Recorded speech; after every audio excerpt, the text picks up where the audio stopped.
नमस्कार साथियों, हाजिर हूँ एक नए अंक के साथ। महाराणा प्रताप जयंती विशेष।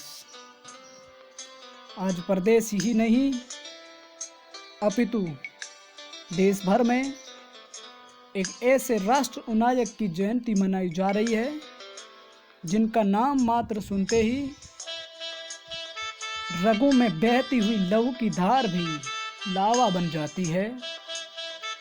जी हाँ, आज महाराणा प्रताप सिंह की जयंती मनाई जा रही है। आज ही के दिन 1540 को माँ जयवंता बाई की कोख से अवतरित हो प्रताप ने साम्राज्यवाद, महत्वाकांक्षा और छल प्रपंच युक्त ताकतों को इस कदर आड़े हाथों लिया कि आज हर एक राष्ट्रभक्त के कंठहार बन गए। पिछले 2 दिनों से अखबारों, टीवी, पत्र पत्रिकाओं, सोशल मीडिया और जन सूचना माध्यम से हम ये देख रहे हैं कि लोग प्रताप के जन्म उत्सव को किस उत्साह और आत्म प्रेरणा के रूप में मना रही है। सुकून मिलता है कि राष्ट्र के उस अमर मनीषी की जयंती को मनाया जा रहा है जिसने भोग विलास, शान शौकत और ऐशो आराम की जिंदगी को ठुकराकर स्वाभिमान के उस बीज को सींचने में अपनी जिंदगी स्वाहा कर दी, जिस बीज से मातृभूमि और राष्ट्र के प्रति हमारे दायित्व बोध के बीच का अंकुरण प्रस्फुटित होता है। वर्तमान में जहां प्रगतिशीलता रफ्तार में है, वहीं किसी भी राष्ट्र की समन्वित संस्कृति, स्वाभिमान, मान मर्यादा, मानवतावाद संकुचित हो गया है। प्रताप का जीवन उनको गति देने वाला है। जहां राजपूताने के लगभग सारे राजा महाराजे एक ताकत के सामने घुटने टेकते हैं, वहीं स्वतंत्रता के अमर पुजारी प्रताप छोटे छोटे और सामान्य जन से किस प्रकार राष्ट्रभक्ति के पुल की बुनियाद को बांधते हैं। भला ऐसे जननायक की जयंती को मनाते हुए कौन गर्व नहीं करेगा।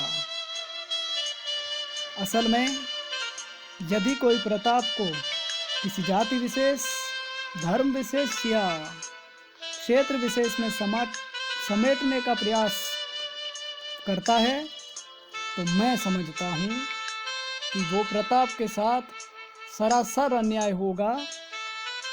राष्ट्र के नायकों की कोई जाति विशेष या धर्म विशेष नहीं होता है, बल्कि उनके लिए तो विशेष होता है मातृभूमि और मातृभूमि के अंदर रहने वाले नुमाइंदों की प्रजावत्सल सेवा करना।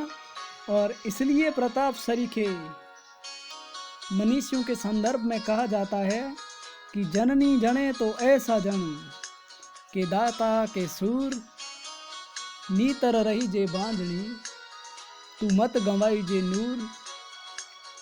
जी बिल्कुल, महाराणा प्रताप की जयंती के पावन अवसर पर आप सभी को मुबारकबाद, ढेर सारी शुभकामनाएं।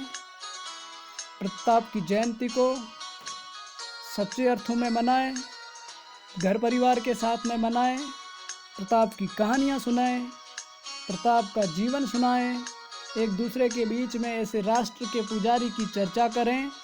और जयंती की तो सार्थकता तब होगी जब इस राष्ट्र के पुजारी के जीवन के संदर्भ में या उनके जीवन से हम सीख लेंगे। हम आपस में प्रेम भाव, छोटे बड़े का जो भेदभाव है उनको भुलाकर आगे ऐसे बढ़ें जहां आपको हकीम खान सूर मिले, जहां आपको पूंजा भील मिले, प्रताप ने किसी जाति और धर्म को नहीं बल्कि इस राष्ट्र को सर्वोच्च माना। इसीलिए तो आज पूरे भारतवर्ष में महाराणा प्रताप की जयंती बड़े हर्षोल्लास के साथ में मनाई जा रही है। हमें तो उसका फक्र होना चाहिए कि राजस्थान की इस रज ने राष्ट्र के एक मजबूत स्तंभ को पैदा किया। इसलिए एक बार पुनः महाराणा प्रताप की जयंती पर ढेर सारी शुभकामनाएं। जय मातृभूमि, जय महाराणा प्रताप।